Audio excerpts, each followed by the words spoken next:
on.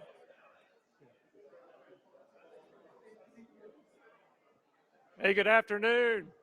If we can start moving to our seats, we'll get started here in about 2 minutes. Everybody can hear you.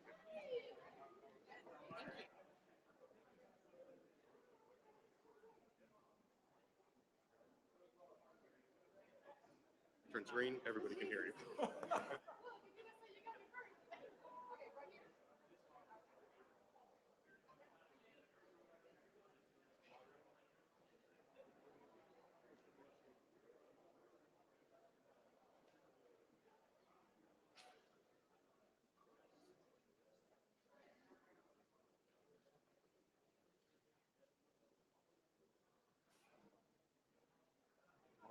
Everybody can hear you. Everybody can hear you.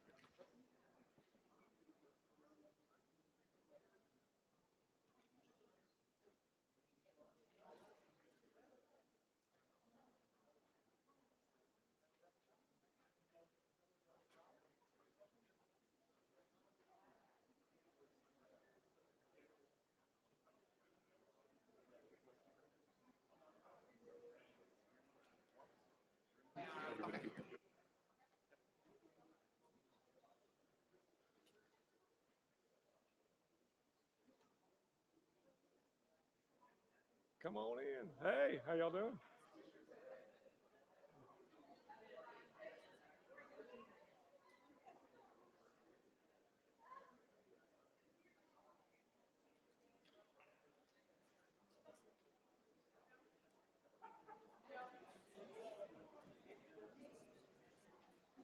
All right. Well, hey, good afternoon, team. How's everybody doing? Yeah, so welcome to the Georgia Cyber Center. I know some of you have been here before, maybe most of you, but for those that haven't, welcome. My name is Eric Toller. I'm the Executive Director here at the Georgia Cyber Center. Very blessed to lead the amazing team here at Augusta University. So one of our 5 critical tasks in our mission here at the Georgia Cyber Center is to help develop the region's cyber workforce. And we're absolutely thrilled to host this event today entitled A Team Approach to Solving the National Security Workforce Crisis, which you can argue with me about that later over an adult beverage if you like, but something that I believe in strongly. So we just wrapped up a small group workshop a few minutes ago.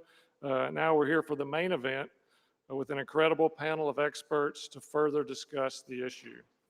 So before I turn to our university provost for a more formal introduction, I want to give my personal thanks to our sponsor, the National Initiative for Cybersecurity Education, and Mr. Rodney Peterson. Golf clap, please. Yeah. And from Florida International University, Mr. Randy Pastana, who really made this event possible and is also moderating our panel today. Thank you, Randy. Yeah. And for our incredible panel members who've traveled from afar, thank you all for coming today.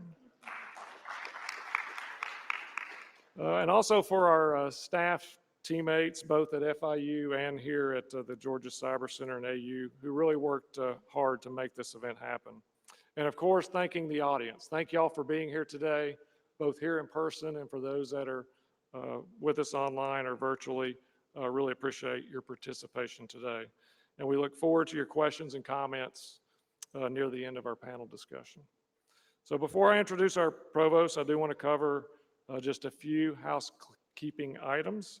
So for those that are in the military, you know we have to give a safety brief. So in case of an emergency, we have to evacuate the area to my right, your left exits. You can exit right out the side door there, or to the rear. I feel like I'm an airline. To the rear, you can go up, and to the left, right out onto the Riverwalk. For anybody that needs to exit during the panel, I'd ask that you go up the stairs and exit to the rear, just not to disturb. And then now is the opportunity to put your cell phones on silent so we don't disturb our panelists. Okay, so for a more formal welcome to Augusta University and to introduce Mr. Peterson, I want to introduce our own incredible provost and Executive Vice President for Academic Affairs, Dr. Neil McKinnon.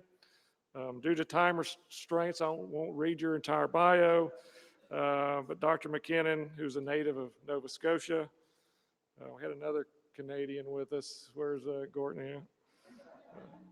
With us. He joined the Jaguar team last January, so been here a little over a year, moving from the University of Cincinnati, where he was the dean of the James L. Winkle College of Pharmacy, so he is a pharmacist by trade. What's not in his bio, and probably because this is my own personal opinion, so don't hold that against me, but Dr. McKinnon has made a tremendous positive impact on our university and our community in a very short order, due in part to his innovative approach to education and academics, his true passion for the mission, just in a sincere love for our students, patients, doctors, nurses, faculty, and staff. So without further ado, please welcome Dr. McKinnon.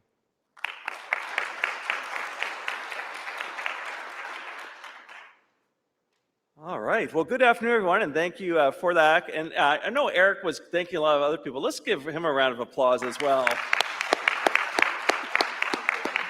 This would not happen today without you, Eric, so thank you for that. Well, on behalf of the leadership of Augusta University, I just want to welcome you, whether you're viewing a live stream or here in person, to Augusta University.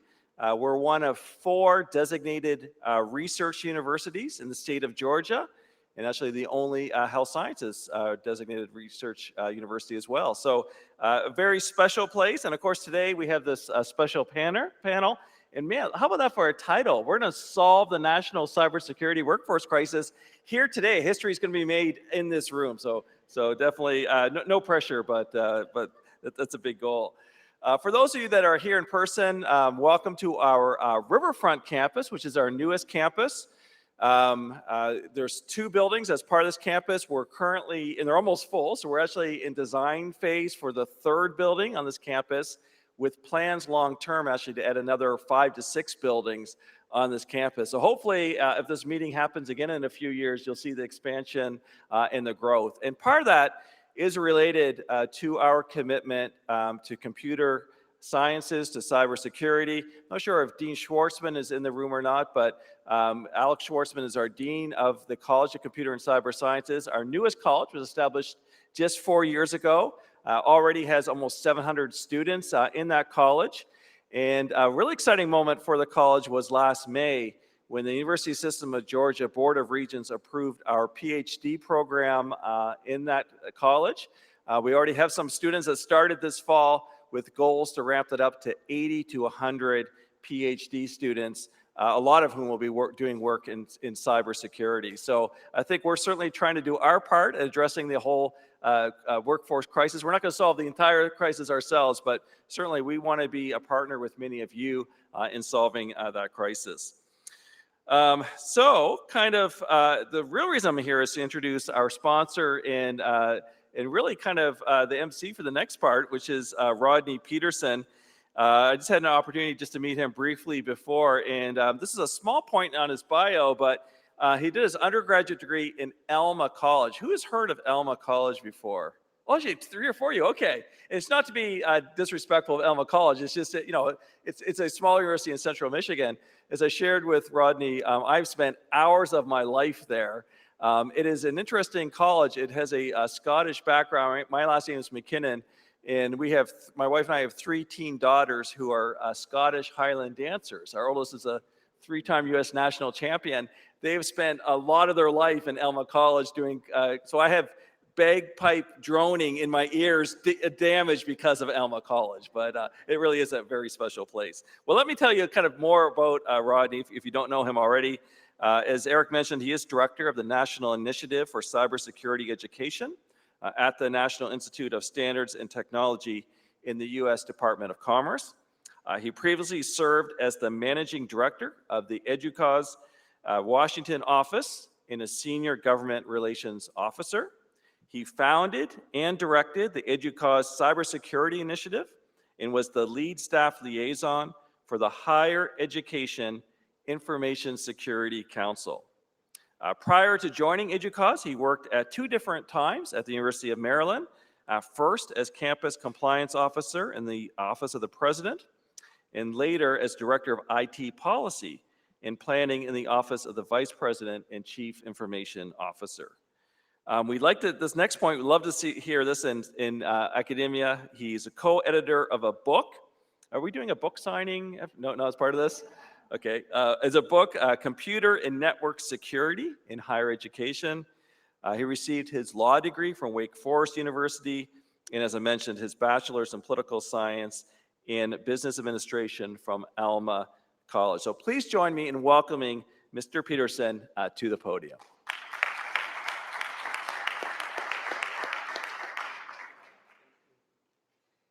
Well, thank you for the introduction and welcome everyone. It's great to be with you here this afternoon.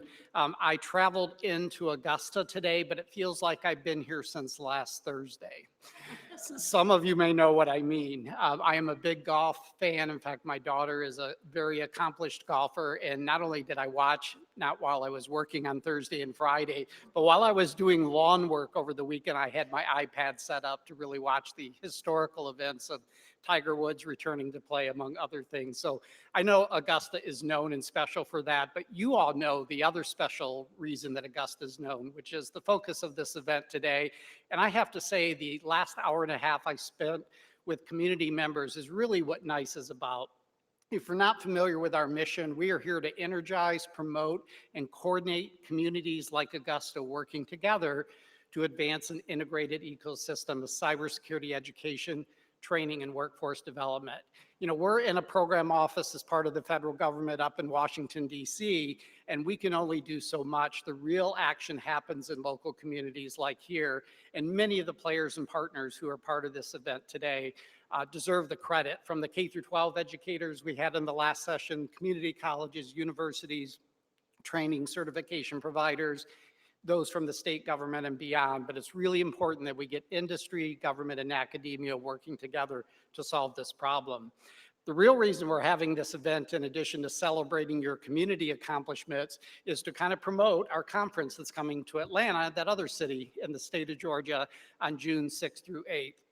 NICE holds an annual conference each year. We move it around the country for this very reason, to showcase what's happening in states and regions and different parts of the country. And so we're coming to Atlanta in June after a couple years hiatus with a lot of online and virtual events to have our annual conference and expo. The theme this year is demystifying cybersecurity, and it's about that integrated approach to career pathways. And I don't want to steal the thunder of the panel. They may get into some of this, and I certainly don't want to tell you everything I'm going to say at my opening remarks at the conference, but I'll just give you a little quick teaser, which is you're probably here because you have a clue about what cybersecurity is. The vast majority of Americans don't. And I suspect if you work in cybersecurity and go home and tell your family members or your neighbors or others in your community, they have no clue what you do or what this thing is about. But it's increasingly affecting all Americans. And more importantly, opportunities to work in cybersecurity are not only growing, but they're great economic opportunities for Americans. I'm really proud to say, as being part of the Department of Commerce, our new secretary, Gina Raimondo, is absolutely committed to not only helping businesses, private sector organizations, but all Americans have a good quality job. And that good quality job may or may not include a college education. It may include a pathway that takes them straight from high school into the workforce or through an apprenticeship or from another career that they decide to change and come into this area of cybersecurity. So the multiple career pathways is part of what you'll hear more about at the conference. But demystifying cybersecurity means we need to think much more broadly about what cybersecurity includes. Many people know about the protection and defense of computer data systems and networks. That at its core is the defense of cyberspace. But outside of defending cyberspace, we need people like myself who are trained in policy and law and who have backgrounds in responsibilities to help develop policies, to come up with legal frameworks, to do compliance in organizations, to do risk management frameworks and do governance and all the rest. So our NICE cybersecurity workforce framework is one example of how we try to bring some of those varied career opportunities to light. It's a category we call oversee and govern, and it's a very broad and diverse, kind of multidisciplinary set of opportunities that exist. For example, we have a project right now working across the country with schools of public policy to integrate cybersecurity into their curriculum, because it's not just a computer science engineering challenge or problem or opportunity. It's an opportunity for almost every discipline. We were talking about teachers and educators. And so it's not just a course or not just an optional elective over here. It's something we need to do across every possible occupation and profession because it's increasingly of demand. We also have many of the things we heard about earlier today for engineers, computer science, those that are discovering, designing, developing current and next generation solutions. NIST at its heart is a research university, and I like to say without students because it's mostly researchers that are there trying to discover and develop guidance and innovations that are going to help prepare the way for the future. So we need a workforce prepared in engineering, computer science, and a lot of advanced disciplines. We kind of call that the securely provisioned part of the NICE framework. More importantly, in the context of cybersecurity, we wouldn't need to protect and defend as much if we were building security in by design. We hear that term often, but it's that part of the workforce that's working on now artificial intelligence, working on data science, working on 5G, working on semiconductor technologies. Next week, we'll be doing a webinar on the quantum and information science technology workforce. All of those different STEM-related careers have a role to play in cybersecurity. And then, of course, we had the many, in fact, the largest category of people who are supporting end users, operating and maintaining systems, doing tech support, system administrators, network administrators. Many of those kind of jobs and opportunities don't require a college degree. Could be done through an apprenticeship, could be done through training or a boot camp or some other program. And then, of course, things do go south in cyberspace, and we need to respond and recover and do incident handling and digital forensics and cybercrime investigations. So as you can begin to see, it's a really broad breadth of opportunities, and we need to increasingly work to demystify what the stereotypes are of cybersecurity and let people see the breadth of things they can do and the variety of pathways they can get there. So I look forward to hearing from our panelists today. Encourage you to come to the conference where you'll hear much more in depth about all of those topics. And again, thank you for all the work you're doing locally here in this community, and those online, thanks for the work you're doing across the country. Thank you.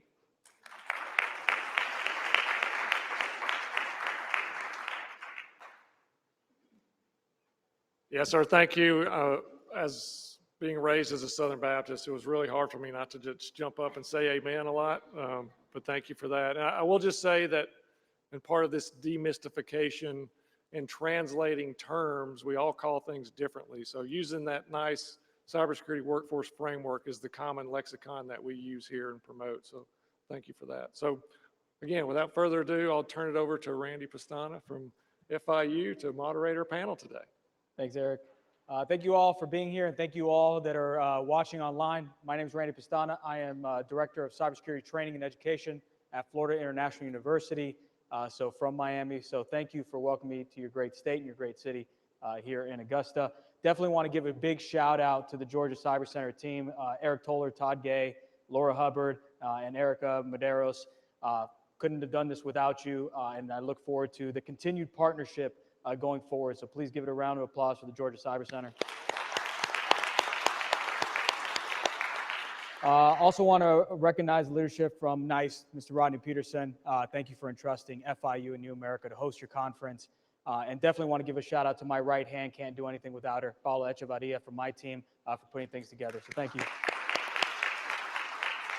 So we have just under about an hour for this panel. I do want to go through it. So these are the rules of the game, if you will. I'm going to ask a fairly broad question that allow each of our speakers to speak for approximately 3 to 5 minutes on our designated title, A Team Approach to Solving the National Cybersecurity Workforce Crisis. I will introduce them in the order in which they will speak, and then we'll turn it over for some Q&A with the larger group. So speaking first, Marilyn Brown, who is Supervisor of Human Resource Specialist and Talent Manager at Army Cyber Command. Her expertise in training, recruitment, staffing, and policy has aided the Department of the Army, increasing civilian execution rate from 88% to 100% within 9 months. Extremely impressive. Thank you for joining us, Marilyn. Next, we have Patrick Reynolds, who is the Chief Executive Officer and founder of Crosslink Consulting, has extensive military training in the Army in electronics, troubleshooting, and biomedical equipment repair, and was awarded Microsoft System Engineer designation in 2000. Patrick, thank you for joining us. Next, we have David Allen, who's the CISO of the Georgia Technology Authority, where his office unifies information security responsibilities from the state's IT enterprise to the Georgia Enterprise Technology Services Program and GTA. Thanks, David. Next, we have Deborah Blith, is an executive strategist as part of the public sector industry business unit at CrowdStrike. Here, she provides strategic advisory services related to enterprise cyber solutions to public sector organizations across the federal, state, and local higher education and healthcare, and previously spent 7 years as the CISO of my favorite state. I know we're in Georgia and I'm from Florida, but Colorado CISO. So Deborah, appreciate you joining us. And last but certainly not least, those in this community certainly know Dave Bessel, who is a leading DoD cybersecurity practitioner, 28 years of experience in computer network operations and cybersecurity. He can't quit cyber, and excited to have you here with us, David. So big question, large view. And hopefully, if we get this right, Rodney doesn't have to work anymore because we've solved the national cybersecurity workforce crisis. But what have you seen from your experience? Not just, we've seen the problems. What are some of the best practices and some of the things that you've seen that have been most effective in working across industry, academia, government, but also in increasing and reducing this cybersecurity workforce gap? So Marilyn, if I could turn to you first. Thank you so much for allowing me the opportunity to speak on that question. And so I understand we want to look at it from a broad approach, but I also want to speak on what we do at Army Cyber and what we're focused on. And we're focused on improving the 4 pillars of the Army People Strategy: acquire the most talented, develop a dominant workforce, employ the best fit, retain the best of our military and civilian workforce. And so what we found is typically when people want to come to work for the federal government, or if they want to remain with the federal government, there are 3 things that typically will keep them with us. One is the mission. And so we try to focus on the mission when we're going out and we're recruiting and also retaining. Second, we focus on training. A lot of personnel would like to expand on their degrees. If they have a bachelor's degree, they want to actually obtain a master's degree or a PhD. One of the things that we do in Army Cyber Command is that we will actually fund for that employee to go back to school to obtain their degree. If by some chance they've already obtained that degree and they want to actually receive funding to pay back student loans, then we will actually provide them with funds, an incentive for them to pay back any student loans that they have. The third thing is compensation. We know that as an organization, we're not able to meet 100% industry's salary. So what we try to do is get as close as we possibly can when it comes to compensation with any of our personnel that we're currently hiring or that's currently on our roles. And so what we're doing is we're increasing our incentives that we provide to our personnel who are working in the cyber IT world. And so typically if you're in the military, we will actually increase your salary up to about $5,000 a month to what you're currently receiving. And then for our civilian population, we also will provide them with a targeted local market supplement for them to obtain all of their certifications and requirements. And so with that total package is what we're using to try to close that gap in cybersecurity as close as we possibly can. We know we won't get 100% with closing it, but we're trying to get as close as we possibly can. Thank you. Thank you, Marilyn. Patrick. So articulate the question one more time, please. So what have you seen as some of the best practices, best solutions in tackling this national cybersecurity workforce crisis, getting folks to come together towards this one solution? So I'll speak to it from our perspective as a small or medium-sized business, the thing that I see most is the folks that are drawn to cyber tend to, at least from my experience, they tend to be drawn to it because they've heard that there's a large salary that they're going to receive from that. My personal experience is that incentivizes the wrong behaviors and incentivizes the wrong motives. From our perspective, we serve small and medium-sized businesses, small and medium-sized governments in the state of Georgia. And the criteria that we've got to have when we're seeking employees is humility. And that tends to be the opposite of what the high-figured salaries that people have heard about. That's not what they're attracted to, not the humble people. So what we strive to do is we strive to find the right candidates, the right makeup of those candidates, those that aren't drawn first by a large salary, but they recognize that they're gifted, right? And that those gifts aren't simply to enrich themselves so that they can retire as early as possible, but those gifts have been granted them as an opportunity to serve their neighbors. That's a very different thing than a lot of our job candidates recognize. So we've got to really, when it comes to addressing this, it's got to be more focused on serving rather than being served. We work hard to change that mindset, even from the job descriptions that we post. We make them divisive so that it doesn't appeal to the highest salaried people, that the desire to serve calls for sacrifice, period, right? There's a lot of things that I could append to that. But when it comes to the folks that we seek to employ, we're trying to employ them to serve alongside us. And there's some sacrifice required for that. But there's a lot of benefit that comes with that. So we've tried to change mindsets and shape mindsets, and it's a large struggle. Thanks, Patrick. David? Yes, I'll echo a couple of the sentiments. Maryland talks about where they cannot compete with the private sector. We're the same in the state. So when I entered this role, I took the same approach. So, we did some similar things with revising job descriptions to where we have entry-level positions for people that just have a high school degree and some level of cyber certification. We've made some very targeted investments in that training, with the intent of maybe we only retain them for 3 or 4 years, and we know they'll leave. But we've been very successful in retaining some of those people. Young people coming in, they want, a good culture. They want opportunities to get additional training. They want a variety of responsibilities.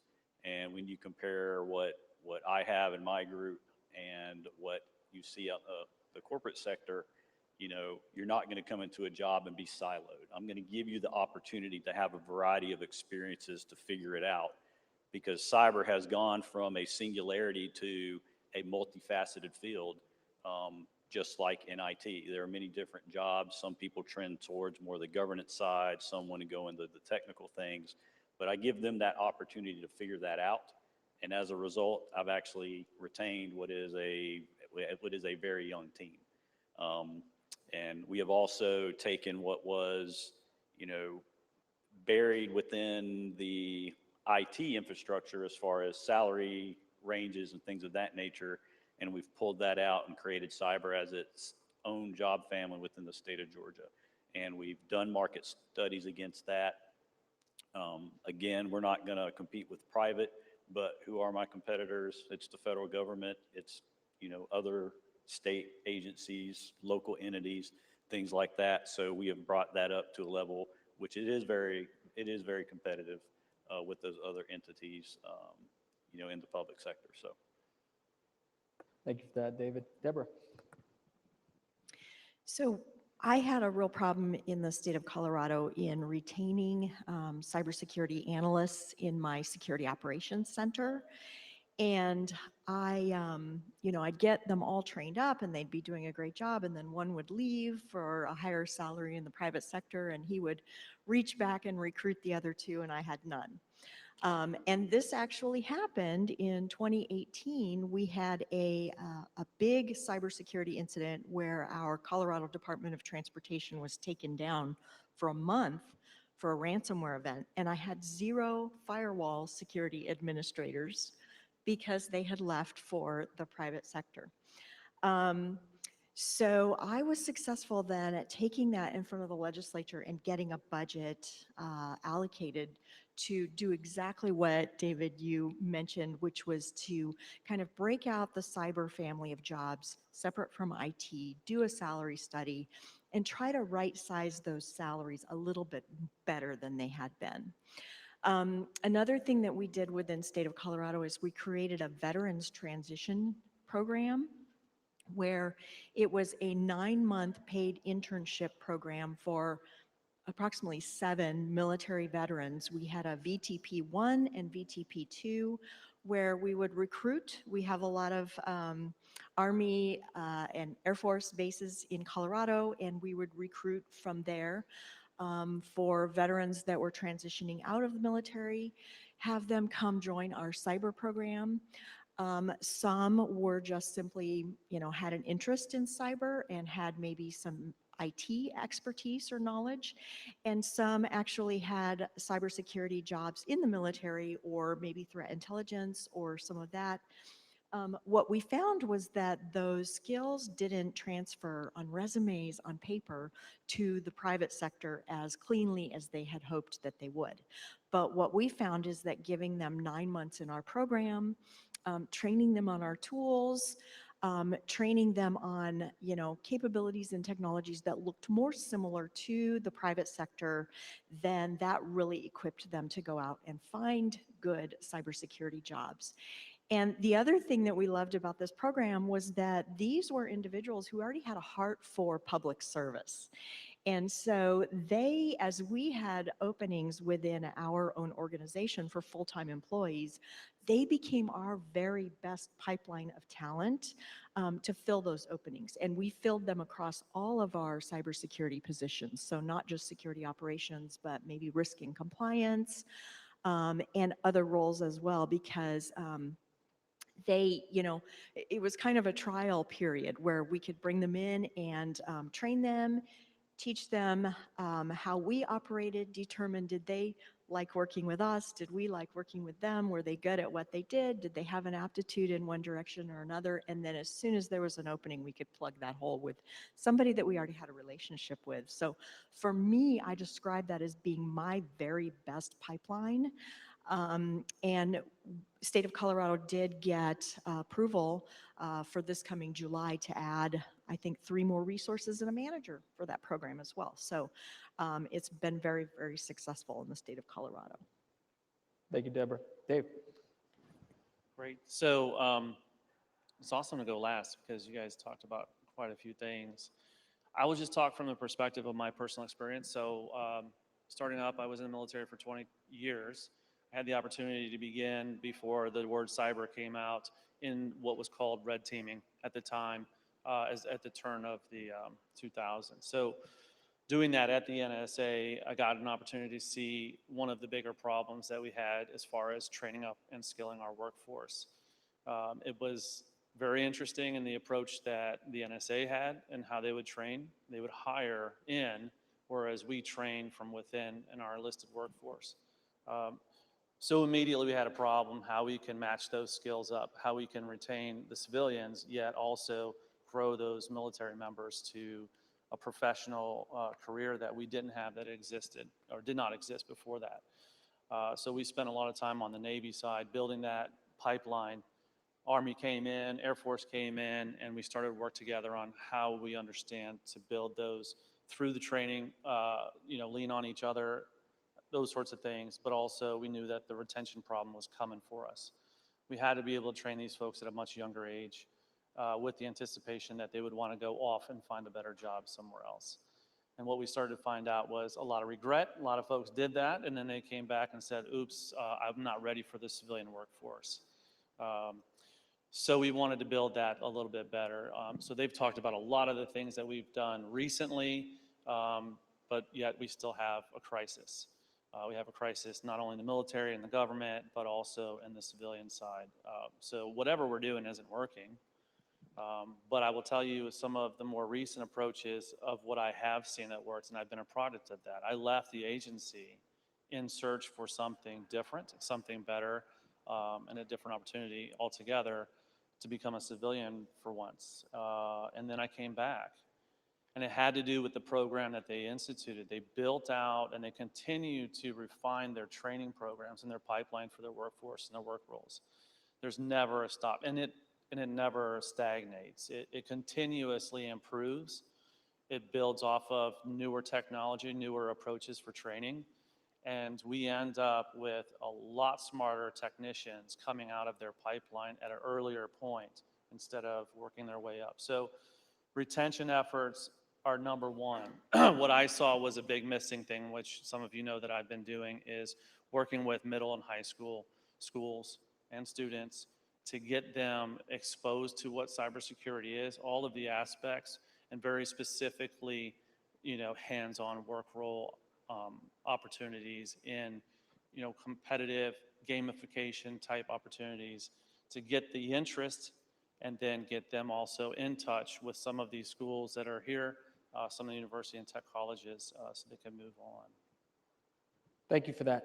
So I'm going to ask 3 questions. We'll go around the horn. You can touch one or all, whatever you all want to do, and then we'll go to questions here. So if you have questions, again, just please raise your hand. I think you have the mics there. Please identify yourself and your affiliation.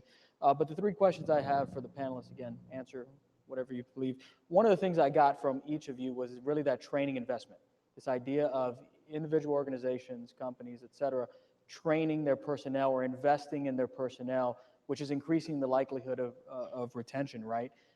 We talked about in the last room this unicorn problem, where you have folks coming out with degrees and companies asking for 5 years of experience in a CISSP, right? This unrealistic expectation of that gap, right? So what do you encourage others, given, again, you all are investing in training, but others that don't, or those that not sure how to get into training their future workforce or their current workforce, what's your advice to that? Second, and Eric talked about K-12 as the strategic center of gravity, and I can't agree more.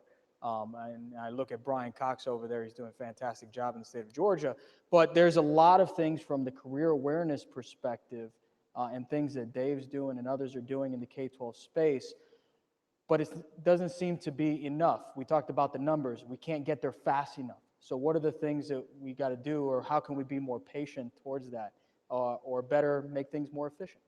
And then finally, is something that's, I know, core to the NICE mission and core to FIU is really making the cybersecurity workforce look like our country, right? Making sure not just representative of race, religion, gender, but also thinking about neurodiversity or those from non-traditional backgrounds, right? So Ronnie talked about policy background or history background or business background.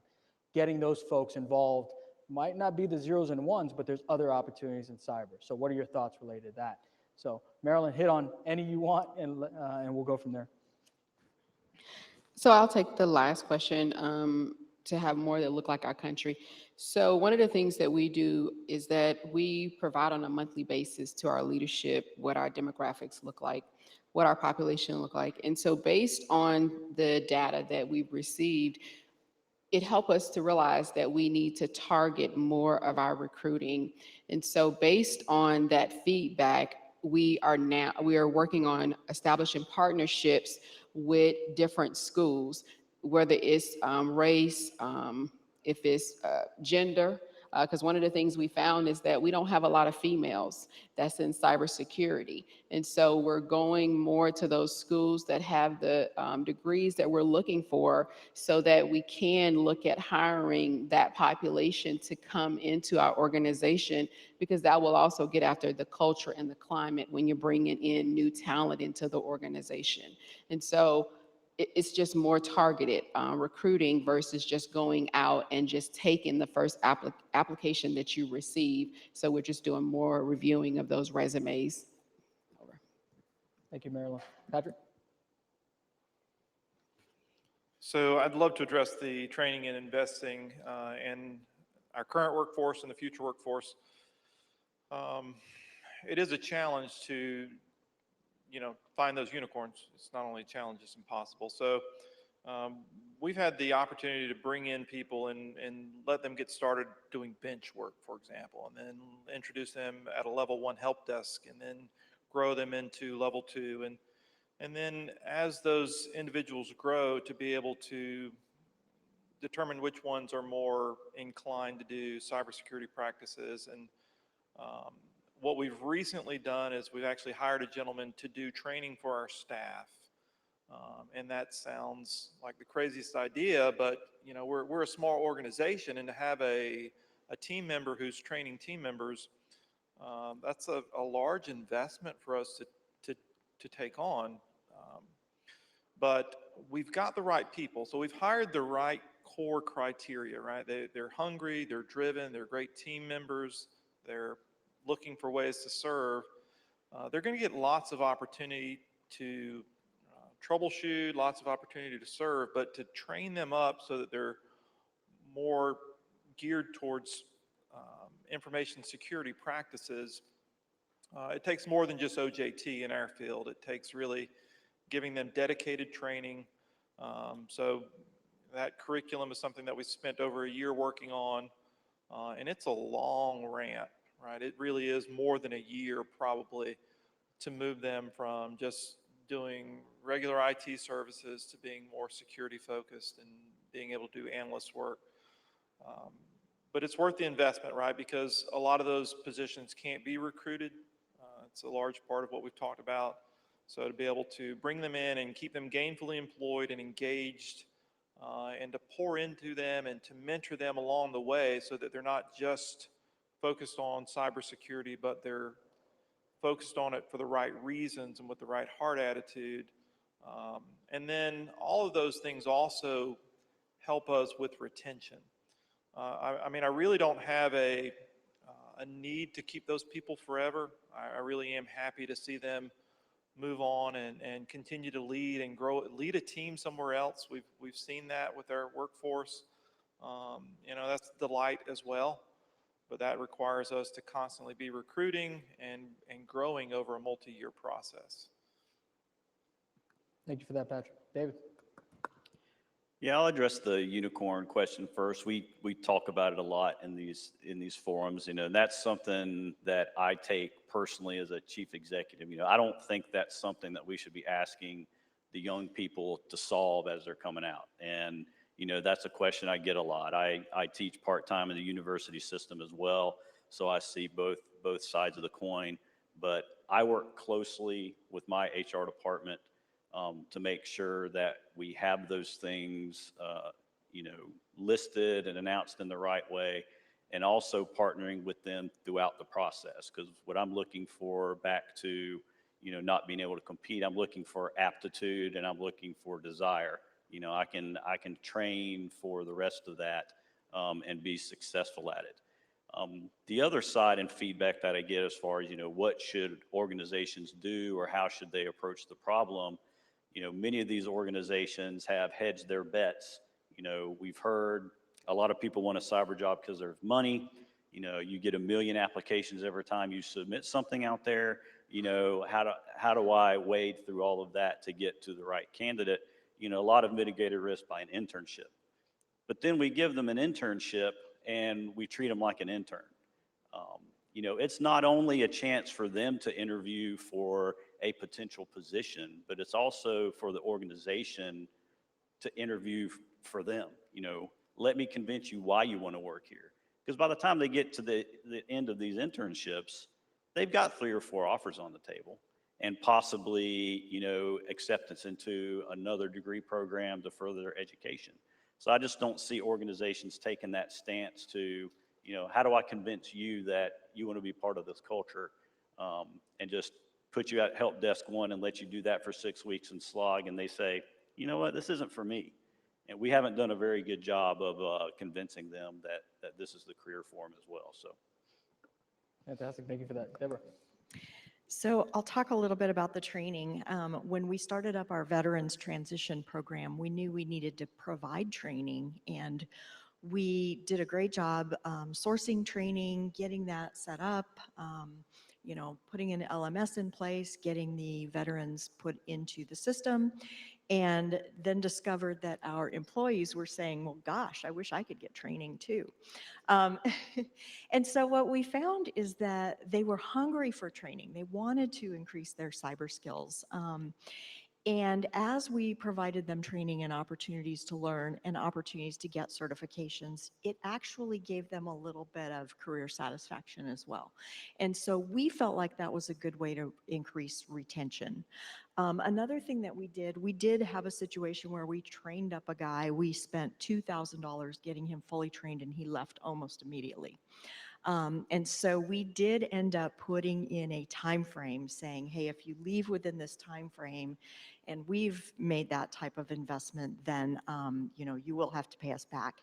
And so we needed to strike a little bit of a balance there to continue to get our leadership to say, yes, we want to invest in training, and no, this isn't going to happen every time. I wanted to talk a little bit about diversity too, because one of the things we heard this morning is that students have a negative impression of cyber. And they've got sort of this stereotype, and Mr. Peterson, you said something about demystifying the stereotype. And one way to do that is to get front and center with students with somebody who hopefully looks like them and doesn't fit that stereotype. And so that's one of the reasons I love to go to classes and talk to students. And I like to talk about my own non-traditional path. I was a good student, but I didn't go to college right out of high school. I wanted to enter the workforce. I was really excited, and I kind of moved around within IT. And then eventually went back to school as an adult. And so I love to tell that story because I like students to know there's a lot of pathways to this. It's not a four-year education always.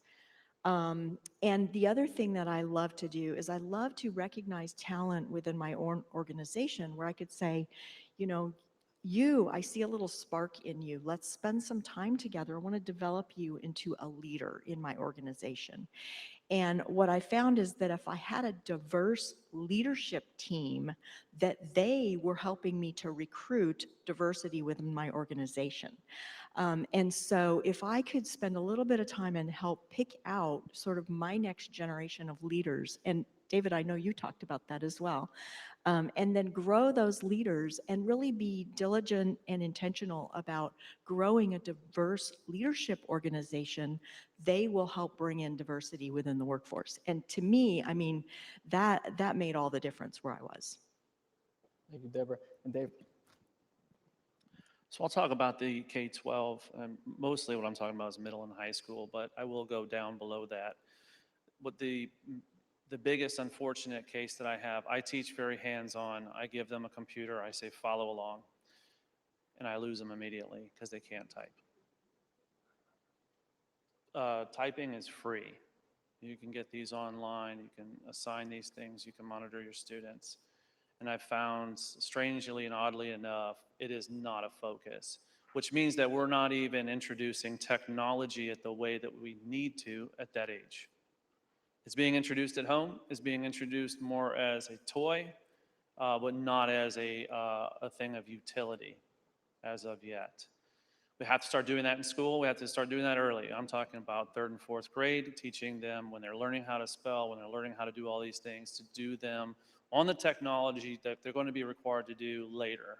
This isn't something just for someone who's interested in cybersecurity or computer science.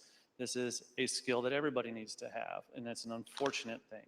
I didn't want to harp on that, but things would go off so much better if I didn't lose them within the first 3 minutes because they're trying to type a 3-word command on their command line. I'm sorry, 3-letter command on their command line. And I have to back up. So that's number one.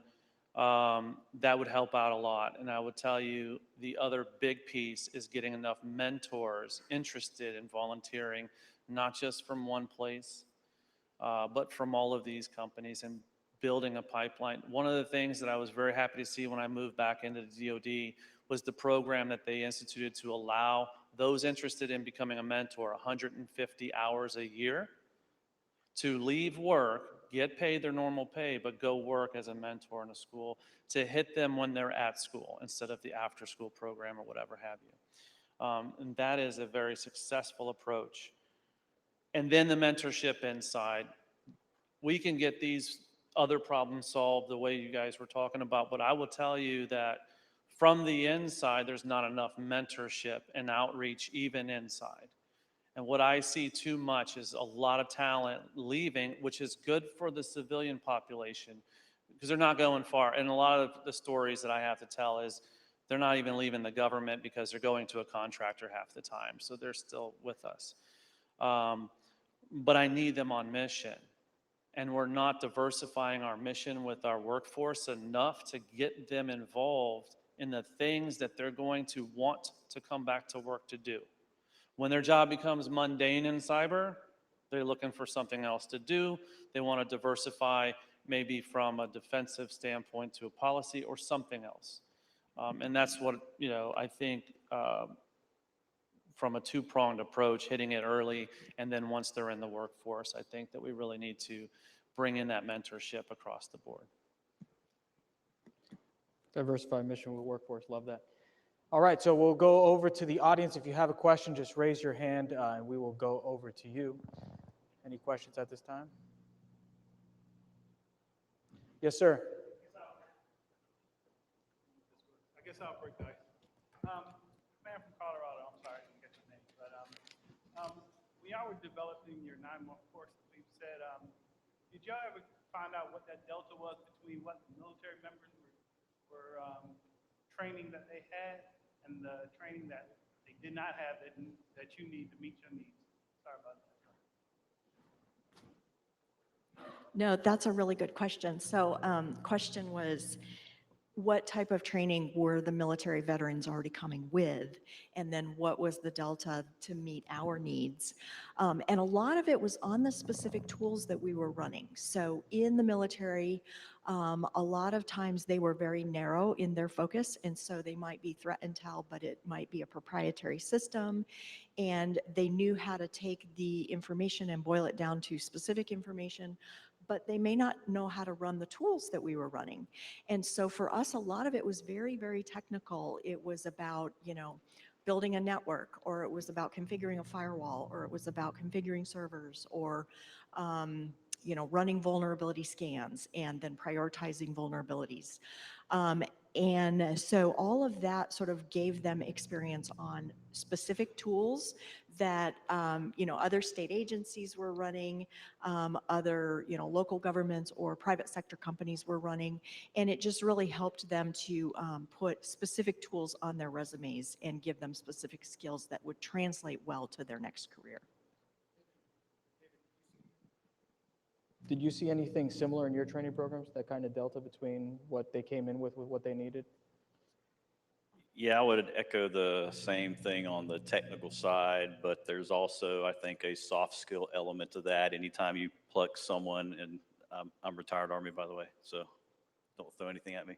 When you pluck somebody out of an organization like the military and put it in something like a private organization or government, it's just a different way of doing things. There's a different polish to doing things.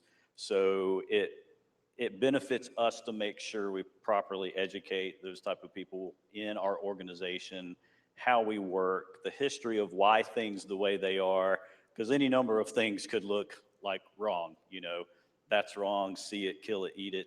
It's not always a direct path once you're out there in the wide world on, problem solving. So, making sure you arm them to be successful within your own organization, I think would be great. Otherwise, sometimes they're not initially successful, especially if they're being asked to be in some kind of management or leadership role in the organization. Thank you for that. Any questions from the audience? We'll go 1, 2, and 3, and then we'll take a round. Is that okay? Yes, ma'am. You first.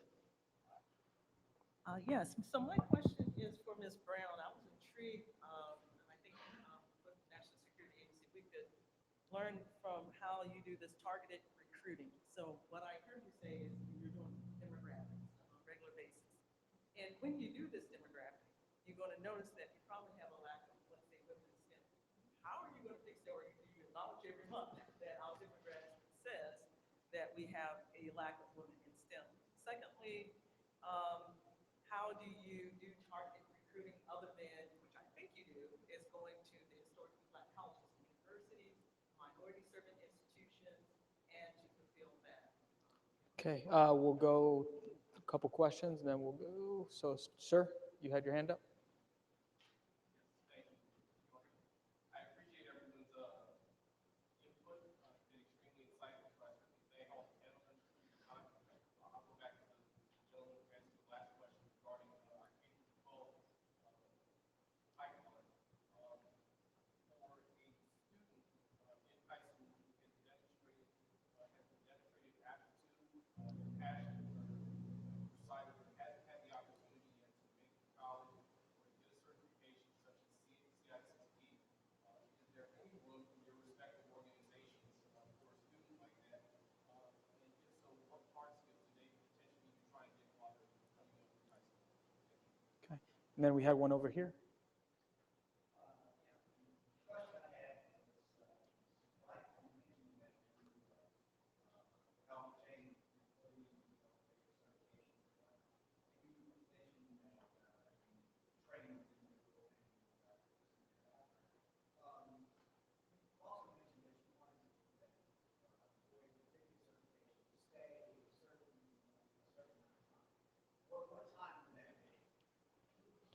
Okay, so Marilyn, you want to go first?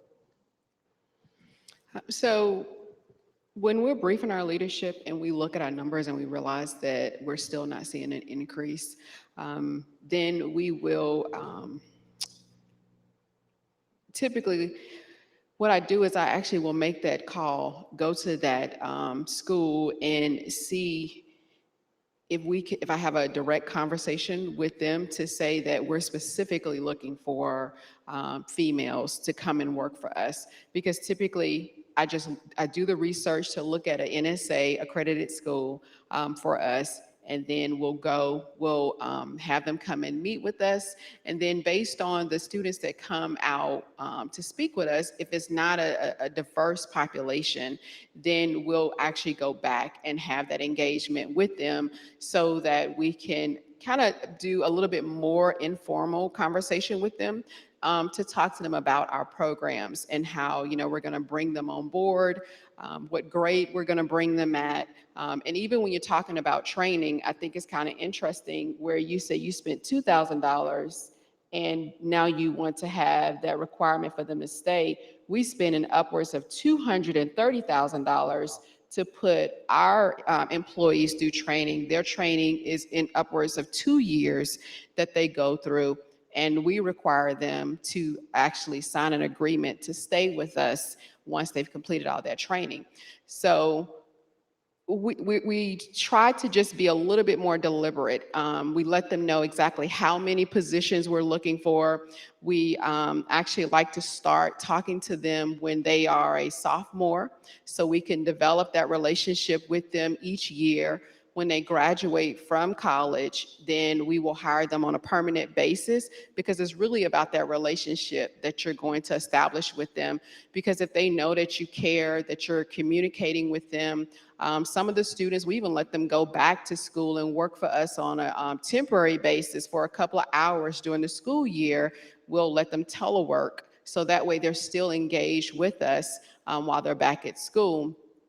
Also, them obtaining the top secret clearance is another selling point for us, because a lot of agencies don't offer that clearance to that student. And we actually start that process when they come work for us in the summertime.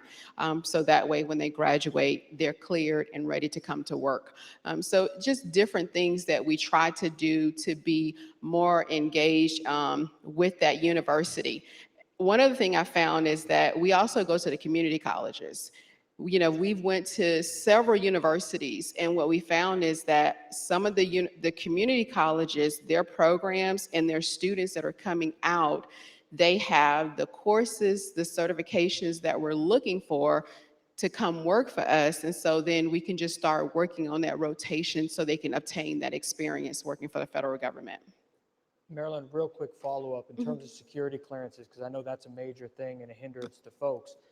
There is usually, and there's a backlog, and you know this, 12 to 18 months now. What are you doing? What are some of the things you all are doing in terms of having them work for you, train, do things on an unclassified level while they secure their security clearance?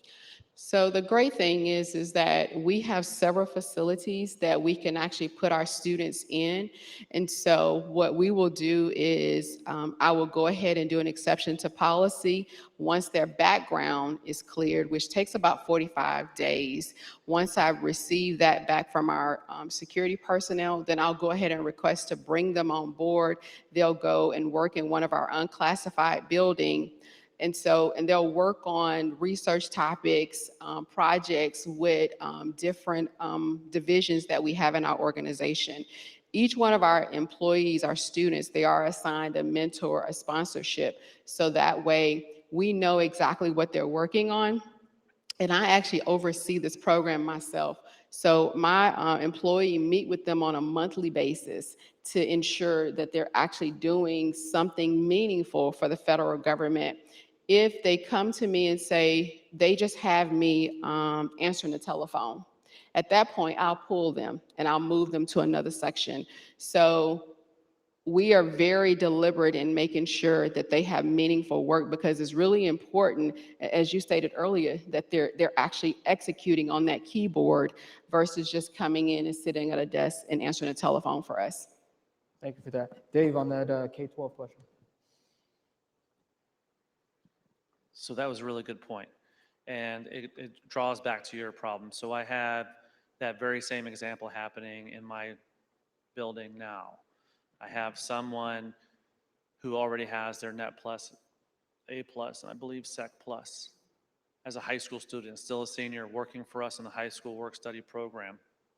So over at NSA, we have a high school work study program, allows about a dozen or so, depends on the year and what the budget is for Georgia, to come in based off of, a competitive program that we put out a year out, and when they do get a clearance, which by the way is a lot easier to do for the youth than you would maybe imagine, and than it is for an adult, okay? So that's always nice. So we usually have no problems getting them in. It's what we do when they're in. And so this is kind of the bigger point, is the failure is usually on the other side leading up to it. Hey, does anybody want any free, we'll get a high school student in here, you get some stuff done, absolutely sign me up. Or I need you to give me a paragraph of what they're gonna do before I'm gonna say yes. And nothing happens. The paragraph goes in, the individual gets started, they're not doing anything. That individual's not working with me in my office, and they're raising the flag. Why am I not in your office? Why am I not doing things that can foster what I've already learned? And it's a systematic breakdown. And I think we talked about this in our last meeting. One of the panelists did, where we really have to focus on making sure that we have worthwhile work for them to do when they're there. And that's just not enough work done there. And I understand that means I have to stop what I'm doing and actually put some thought process to it and put mechanisms into place that aren't already there, but for the goal of bringing these folks up. Now, every year we used to have, in the summertime, the military academies would send us their folks over at the Red Team. And they're getting a phenomenal education at the academies. And they're hands-on doing and I was using them for 2 months, no difference than any of the other employees that I had as their technical director. And then they came back into the military and they were able to push back into the workforce. We should be doing that at the high school level. Absolutely, not just with the government, please. Just what I'm saying is, as a thought process for all of our civilian counterparts out here in the private sector, that we really need to focus on that. And I'm sorry to hold it for so long, but I made a point to Eric a long time ago, not that long ago, but some opportunities that we should focus on as well in this community in particular, which is offering up a pro bono cybersecurity location where we can get not just a university involved, but also other folks involved. And what that means is those small businesses that can't afford to pay for the cybersecurity solution that they need, because they are going to be a target, that we can provide that solution from the students that are in these schools, from the facilities that we have here, okay, and we can collaborate with the community to make that happen. Now I have a student, potentially even a high school student, that has this sort of experience without the college education yet and can get an entry-level job that will get them through tech college and their follow-on four-year college based off of their work at the SOC here at the Georgia Cyber Center, for example, or something like that. I think those are the efforts. Sorry for such a long. That's great. And Deborah, the question on terms of amount of time that they're required to work with you, given your investment in the training. Yeah, so I kind of wanted to pattern it off of the National Science Foundation Scholarship for Service, where if you pay, so if you achieve that scholarship, you have to go into public service work, work for federal government, state government, local government, university, something like that, for the equivalent amount of time as your scholarship provided. So when I said to my HR department, that's typically 2 years. And my HR department said, we can't like sign them up and make them stay for 2 years. I talked to another state and they said, we're requiring 6 months. And I felt like that was too short. So we ended up sort of negotiating and settling on 1 year. So we would pay for their training and we would pay for their certification. And then we would say, if you leave within a year, then you'll have to pay us back. And that seemed to be, most folks had no heartburn with that and HR could accept it and it seemed to work really well. Fantastic. We have about 5 minutes, so we're going to take a couple questions from the online. So the first 2 questions, please, Paula.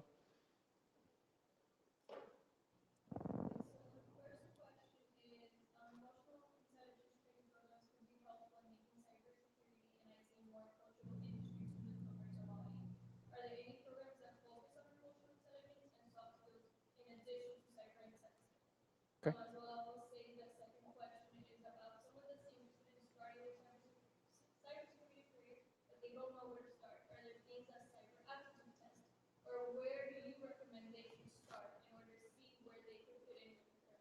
Okay, and let's take one more.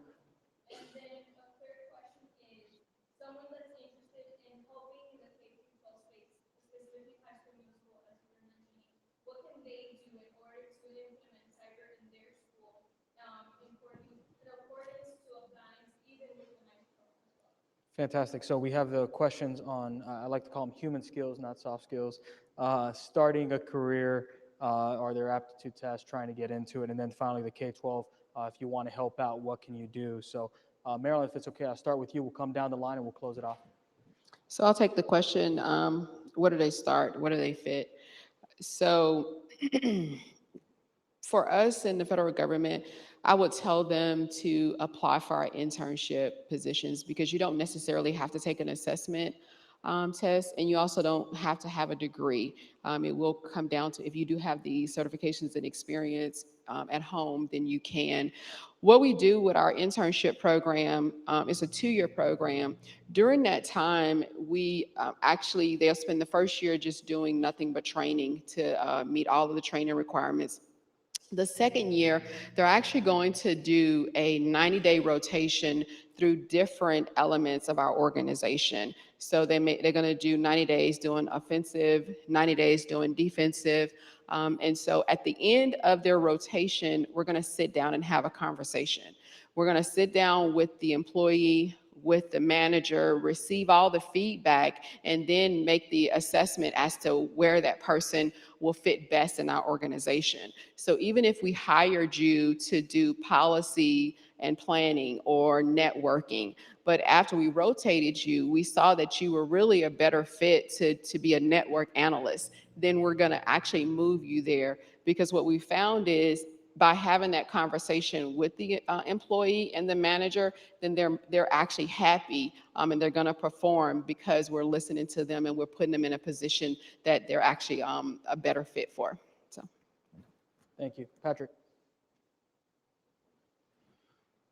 So I was thinking about the aptitude question and how to assess that. And, you know, as an employee who's regularly interviewing, the thing that I focus on is well, I'm not, it's lovely if you've got a lot of experience, but what are you doing if you don't have a lot of experience? How is your desire manifesting? I mean, I feel like someone who is driven to do technical things are going to do technical things. They're going to be the family expert at the iPhone, right? They're going to take those devices and handle it for all their family members. And so just as an assessment to answer that question, it would be, there's not a great way to, if you don't have an interest, how do you take someone and assess someone who's not interested? There's not an easy answer to that. But for the people who are driven, they're going to be doing it. They're going to be doing, and so often my advice to people who have zero experience and who are interested in the career for whatever reason, it would be get involved in an open source project, begin to learn those skills and begin to commit to some of those, do your commits to some of those open source projects. That's going to look great on a resume, by the way. Not just the fact that you're involved in some free and open source projects, but that your aptitude and your desire is manifesting. It's not just something that you desire, but it's something that is showing up. And oftentimes we will have those candidates who've applied who didn't have those skills, but we've encouraged them in that way. They often will reach back and show us what they are being involved in and what they have done. So that aptitude is really, really hard to gauge from scratch, right? We can't run everybody through an ASVAB, but if you're really driven and that desire is there and that aptitude is there, it's going to be manifesting. So for those job seekers, often what we're trying to glean from them, what we're trying to draw out of them is, what have you done?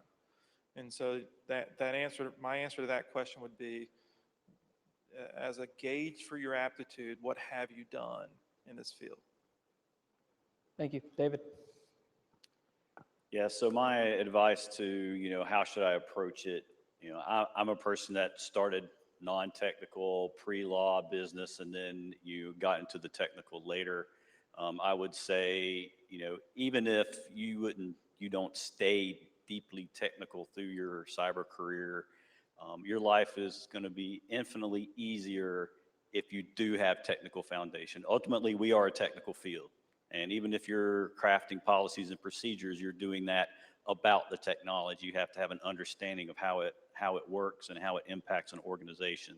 So I definitely recommend the STEM path, at least to start. I've got a child that's recently moved out of the house, STEM education, but biology, found their way into, cyber. But they had the foundations. He had the calculus. He had those things that make, once you start learning networking, those things, that was an easy transition for them. It is magnitude levels harder going the opposite way without some of that technical foundation. But a lot of career paths, a lot of branches, but I do highly recommend a technical baseline if you're just starting out. Thank you. Deborah? Yeah, two things I want to talk about. One is someone asked about an aptitude test. And I don't know, obviously, the age of the individual, but if they are a high school student, I highly recommend SANS CyberStart. That is a great way for high school students to determine if they have an aptitude and what in. Is it in encryption? And is it in coding? Is it in system configuration? Just a lot of things to test out there. The other thing I wanted to talk a little bit about was the human skills. So when I interviewed for my job as CISO of the state of Colorado, they said, what kind of public speaking do you do? And I thought about it and I said, oh, I'm in this program at church where once a month I talk to about 300 first graders and kindergartners. And so I said, it's important for me to be concise, for me to be engaging, entertaining, keep their attention. And they said, perfect, you're going to do great with the legislature. And so what I tell people is communication is critical because, whether you're talking to a kindergartner or a legislator, my apologies if that offends anybody, you have to be able to communicate your thought really well. And that's true whether you're explaining what your policy is for, what your budget request is for, what your, what your vulnerability scan resulted in. You have to be able to explain it to your audience. And so communication is so critical. And I think, in the last session, we talked about reading, writing, and arithmetic. I couldn't agree more. Definitely also love the idea of learn a little bit about leadership, because honestly, cybersecurity is not, unless you're in the military, it's not a top-down directive, you will do this. It's all about negotiation. And it's all about partnership, and it's all about relationships. And so the more you can lead, whether it's at a low level and you're leading your peers and your friends and your coworkers, or whether it's now you are responsible for a team of people, leadership and negotiation, all of that is so critical. And I definitely agreed with the question was emotional intelligence. Definitely agree, because cybersecurity is hard, and sometimes as people we take things personally. And when your boss comes to you and says, "No, we're not going to enforce a 247 character password," you can't take that personally. You have to say, "Okay, well that's business, and I accept the business decision, and I've done my best to." To defend it, and we're going to move forward. And there's just so many times in business, whether it's cybersecurity or not, you need to have a little bit of a thick skin. You need to practice some emotional intelligence. Agree with all of that, and I think those human skills are critical. And to add to that, just one thing, shameless plug for Toastmasters. I know that's something that I've used particularly for helping improve your public speaking and working in groups and things like that. So. Yeah, and I kind of think that's like free, and you can do it at lunchtime, and it's, with a bunch of people, you can meet people. I sent a lot of my team to go join Toastmasters groups. Thanks for that. Dave, bring us home. I forget the middle one. I remember the first and the last, but so I'm going to address the last question. I believe it was the last question. It was about K-12 STEM. How do I get started? Okay, so that's a two-pronged question. How do I get started as a teacher? That's a huge problem that I get to talk to my teachers a lot about. They're a little bit overwhelmed. Some have too much grant money coming at them from places they have no idea because they didn't submit for it. They don't know what to do with all of this equipment and how to incorporate it into their curriculum. That's a big problem, but there's more problems. Students, how do I get started? I was introduced to NCL. I don't know if anybody's heard of NCL, but last week I was introduced to it. ATL, Augusta Tech here uses NCL, National Cyber Labs. They have a competition annually every year, and they compete in that competition. But there's more. This is actually designed to build those skills in cyber, the same ones you talked about in CyberStart with SANS. They go through and they gamify it, they teach it to you, and you get a score. You can print that score out and you can take that to an employer, as a matter of fact. And so this is really well done, I thought, and I realized all of the things I dreamed about 5 years ago are taking place. I'm just not researching. So that's kind of the wrap up is do your research. So many times I have teachers come to me and say, what do I need to know about Cyber Patriot? And I said, well, have you even looked it up on Google yet? Well, no. Okay, well, that's number one problem. Do your research. There's so much material out there for free. The tech college and the university will give you direction on all of that information, but that doesn't mean you wait. So these students can get started early. The teachers have to be able to spend some time researching and understanding the problem and consuming what they can consume and just getting started. All you have to do is have a cyber club, get started. Prove to your principal that this is something that we can build in curriculum. Oh, by the way, there's free curriculum out there. There's free standards in many states. Here in Georgia, we have standards for 4 full years in high school and now in middle school that you can just pull and you can institute these things immediately. So not really a lot of effort on the teacher's part there per se. And then they're available at cyber.org on the internet that the NSA has helped fund this approach to be able to provide that access to curriculum across the country. Okay, so just being aware of these things is just a matter of spending 10 minutes on Google, honestly, and then just taking up arms and being brave enough to institute it in your schools. And the second part was folks that want to help like you do. How do they go in and help? Yes, so ask your companies if, we can start a program, that this will be beneficial for all of us. Absolutely. Getting started as a mentor is, again, a little bit of research. Contact usually starts with your own kids in school, and you want to approach that school and say, I'm willing to help, but I don't know what I'm doing. I have some skills. I think I can help. Let me work with you on this. Those are great things. I would like to see more teach the teachers.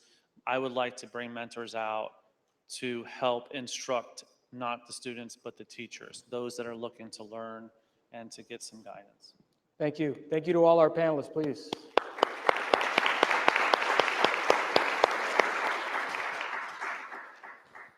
All right, great job. One more round of applause. Way to go, panelists.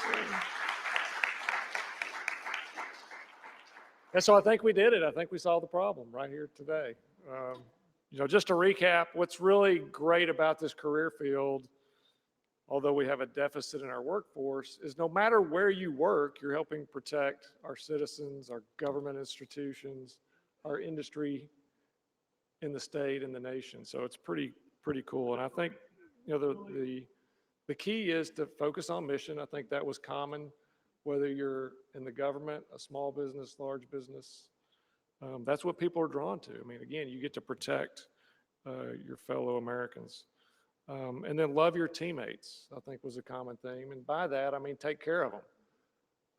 Lead them, mentor them, provide them training opportunities, provide them opportunities to excel, empower them within your organizations. And so that's my charge to all of our employers out there, whether you're in the private or the public sector, is to do that. And I think we can start chipping away using our students, both in high school and colleges and universities, to help solve some of these problems. I want to make a couple points before I introduce the next couple or three speakers. It'll be very quickly. One is on the knowledge, skills, and abilities delta.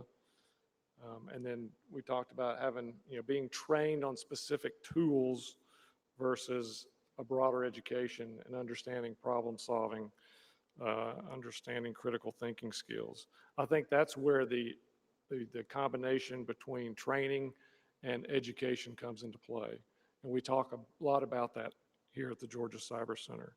And so I think having that educational foundation is critical regardless of where you go and which of the 52 work roles we land in the framework there. And then finally, the diversity piece. And it's really being able to project what your requirements are. Again, either the public or the private sector, to schools, to universities, to colleges, looking at other scholarship for service opportunities where we can target specific demographics, I think will be helpful. So thank you all for that. The next thing I want to do before we go and enjoy some food and adult beverages or the beverage of your choice is talk a little bit about some specific programs that are trying to get at this program. We've got three quick speakers. One is Dr. Iman El-Sheikh from West Florida University. He's going to talk about the National Centers for Academic Excellence in Cybersecurity Workforce Development Program. And then Randy's going to talk again about the Florida International Veterans Training Program. And then our own Nicole Cliff here at the Georgia Cyber Center will talk briefly about our veterans program, the Georgia Cyber Center Workforces Training Program. So do you have Dr. Sheikh up? So we'll pull up Dr. El-Sheikh and let her take it away. Hello, ma'am. How are you? Hello, Eric. It's so wonderful to join you and everyone. Thank you for facilitating this great conversation, and my apologies I couldn't be there in person. Yeah, we hear you perfectly, so we'll turn it over to you. Excellent. Thank you. Well, thank you again to the Georgia Cyber Center and to NICE and FIU and everybody involved in pulling together this important conversation. I was listening to the panel share their insights and nodding my head, and we're always learning and wanting to collaborate. And so with that in mind, kind of just a quick example, I'm here to share a quick, great example of a team approach to expand and solve the national cyber workforce crisis, and that is the National Cybersecurity Workforce Development Program, or cyber skills to work in short. So in a nutshell, the program is a nationally scalable certificate-based workforce program that is designed to increase the number of qualified cybersecurity professionals, specifically focusing on critical infrastructure sectors.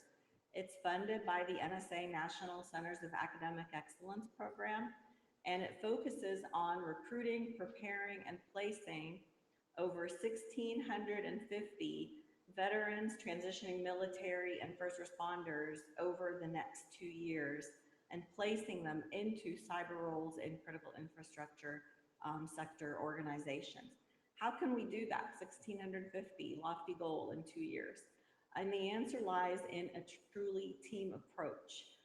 The program is led by the University of West Florida, and we have a great coalition of 10 colleges and universities across the country supporting this program, including Augusta University, thrilled at our partnership with them, Dakota State, Florida International University, USF Cyber Florida, University of Texas San Antonio College, Eastern New Mexico University, Ruidoso, and Metropolitan State. And that's really just the beginning. Our goal is to expand this to half, of the 360 CAE schools across the country in future years. We also have partnerships with NICE, NSA, CISA, Department of Labor, because it really takes a true partnership. We appreciate their support to give us the what is needed to help the program succeed and grow. So how the program works is that those colleges and universities offer various flexible training programs. We heard a lot about training from the panel earlier today that align with NICE cybersecurity work roles. Learners can access a portal to identify which NICE work roles are best suited for them based on an aptitude assessment. They can see which colleges and universities offer training, upskilling, or reskilling programs. They can see what scholarships are available and apply to those programs and scholarships. And last but not least, they can connect with employers via a national employers network we are putting together as part of this National Cybersecurity Workforce Program. The programs are offered both in person and online across the various colleges and universities, making it convenient for transitioning professionals. They're offered free of charge, and thanks to the generous grant that we received. And they include not only industry certifications, we mentioned that we heard talk about the importance of that, but also the hands-on skills and competencies that are needed for cyber jobs and that employers are looking for. They'll earn industry certifications and also digital badges and credentials to document the competencies and skills and knowledge that they've learned through the program. We really want to make this a collaborative team approach to solve the national cybersecurity workforce crisis.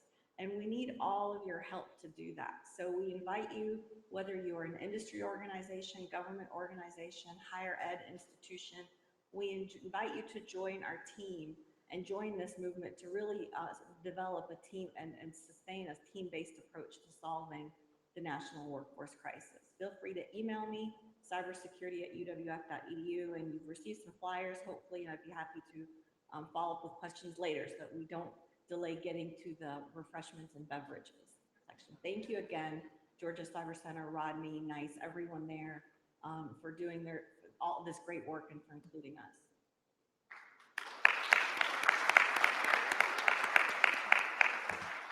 Thank you, ma'am. And we'll have a heavy hors d'oeuvre for you here at the Georgia Cyber Center. So, Randy, please. Sure, thank you. And I want to recognize Iman for sure. Iman has done absolutely fantastic stuff for the Southeast region as a Southeast regional hub, key partner of ours. And again, I think you have all the flyers for the Cyber Skills to Work. So to give you one example of the programs as part of that larger national coalition is what we call our Veterans Training Initiative. And I know Paula beats me up because it's inclusive of first responders as well.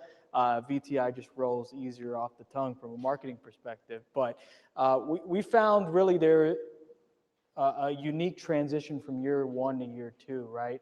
So we focused on two key NICE framework work roles, right? One is the threat warning analyst focus more on cyber threat intelligence. And what we did was we took student veterans and put them in a closed ecosystem. And what it did was it had the fundamentals, the foundations of academics, right? So we have 6 courses that include both the human skills, such things as understanding fundamentals of national security, structured analytic techniques, analytic methods, ethics, and intelligence, and then 2 cyber threat intelligence courses and a cyber operations course. So that's your foundation. And those courses are taught by practitioners. We're blessed to have former, FBI, NSA, CIA, and other analysts who have retired and want to give back to the community to help teach these courses. We provide mentorship working with industry and folks like MITRE who work closely with government to support the larger U.S. mission.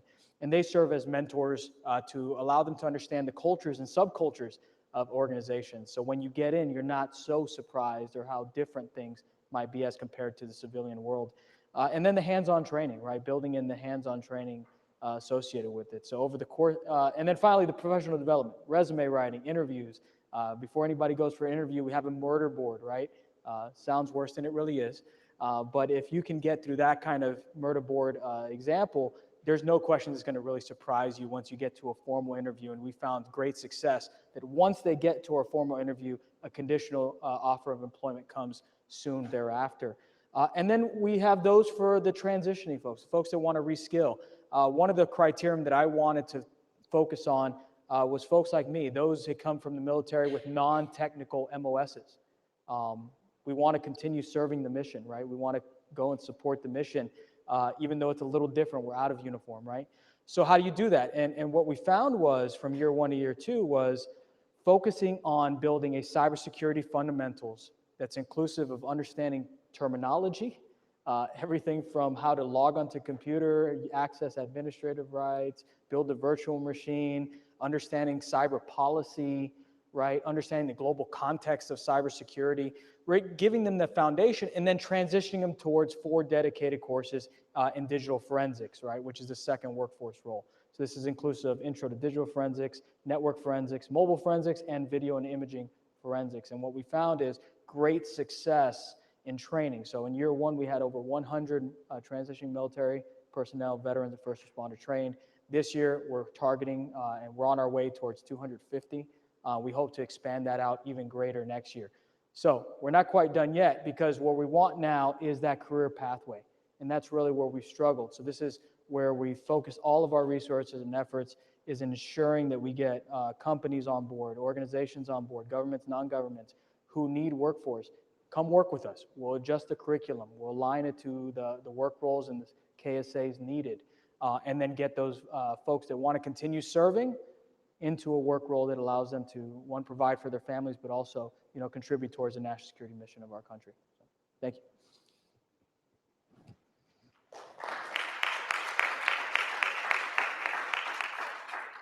And our own Director of Training, Nicole Cliff. Thank you.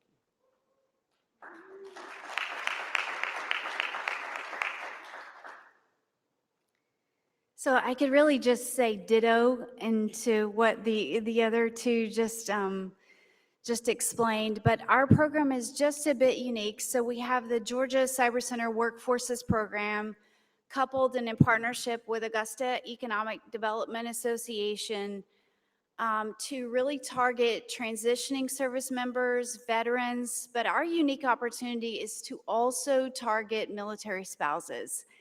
So where oftentimes military spouses travel to geographic disparate locations with their military spouse, obviously, and they have to change jobs and often don't have those opportunities available. So our program really gives them the opportunity in that target audience to reskill or upskill.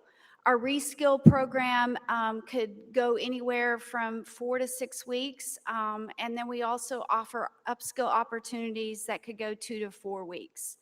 One of the great things and most pleasurable things I think that I have been a part of myself in this grant is I've had the opportunity to train some of these participants But we've also had the opportunity to mentor them about the workforce. They come with lots and lots of questions, and we spend a lot of time talking about the soft skills that they need to have.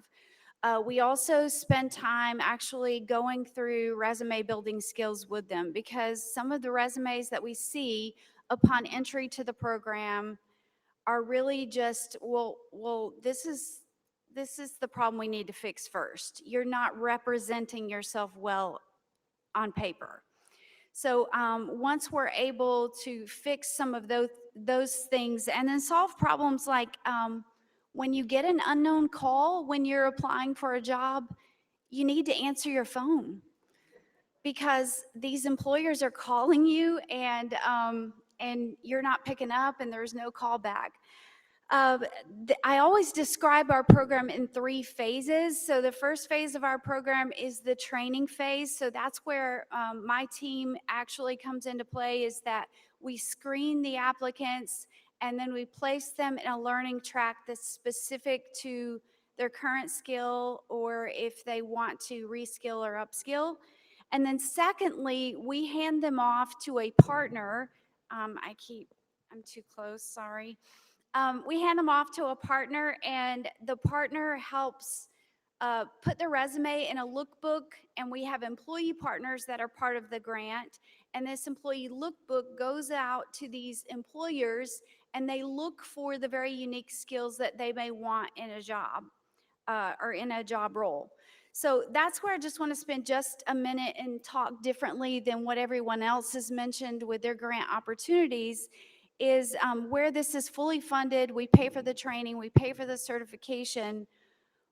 One of the things that I would encourage you today, if you have employer influence or you are an employer, is we're not getting a lot of buy-in from the employers to actually provide the work-based learning and experiential training of these participants.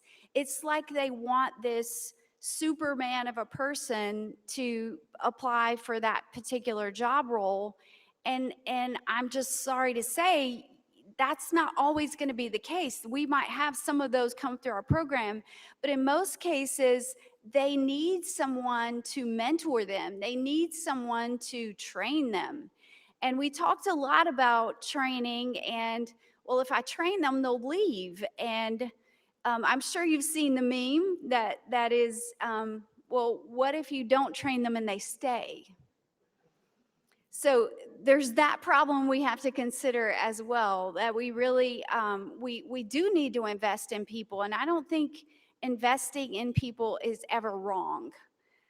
To any degree. So we do a lot of mentorship, the resume building and the training piece. We hand them off to ICF, and then they're given these employer opportunities with our partners, people in our local community, and we've actually expanded that beyond our local CSRA community to any employer who'd like to be a partner as part of our grant. Who just wants to invest in veterans, transitioning service members, and military spouses for employment. So that is the gist of our program. We want to train up to 1,000 participants over the course of 4 years. So that's also a very lofty goal. We're just happy to be able to have that opportunity funded by the Department of Labor. So thank you for your time.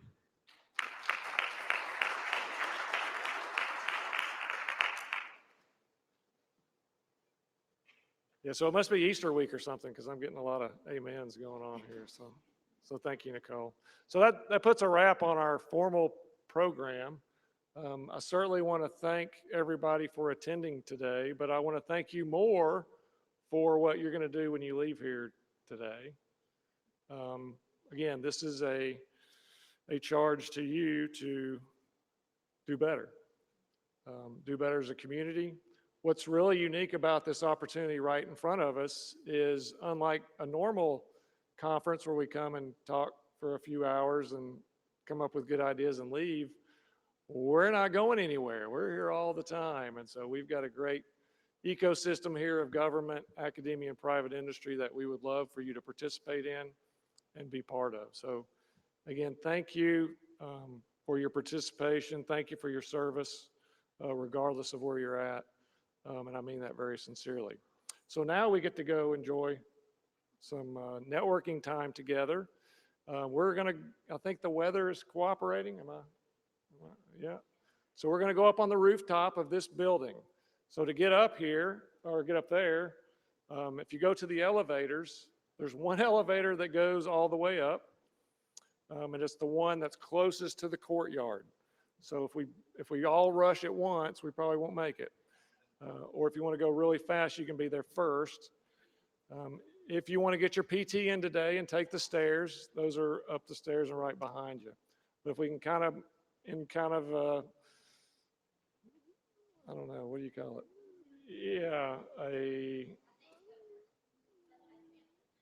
Yeah, let's just say I'll run for the elevator. So you can exit out this door, go around to the elevators, then we'll meet you up on the roof.